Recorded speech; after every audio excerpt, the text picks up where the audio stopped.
Understanding Trial Statement, a guide for English language learners. Hello and welcome to our English language learning series. Today, we're diving into a very interesting and useful phrase, trial statement. This term is often used in legal contexts but can also be found in everyday English conversations. By the end of this video, you'll have a clear understanding of what a trial statement is and how to use it correctly. A trial statement refers to a declaration or an assertion made during a trial, usually in a court of law. It is an important part of legal proceedings, where parties involved in the case present their arguments, evidence, and positions. However, outside of the courtroom, the term can also imply a tentative or experimental statement, something said to test its validity or reaction. In a legal setting, a trial statement is often formal and follows specific rules.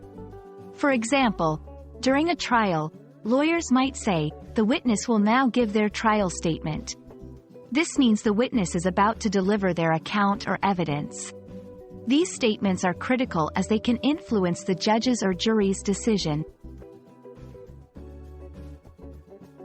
Outside the courtroom, you might encounter the phrase in a more casual context. For instance, someone might say, "Let's consider this a trial statement, and we can adjust later based on feedback."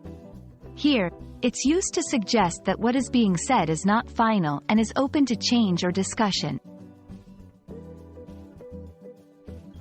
In formal settings, especially legal ones, always treat trial statements with seriousness and accuracy.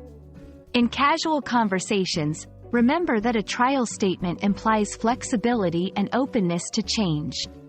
Practice using the phrase in different contexts to become comfortable with its various interpretations. And that's a wrap on trial statement. Remember, context is key in understanding and using this phrase correctly. Whether in a courtroom drama or a casual discussion, now you can confidently use and understand trial statement. We hope this video has been informative and helpful. Happy learning and see you in our next video.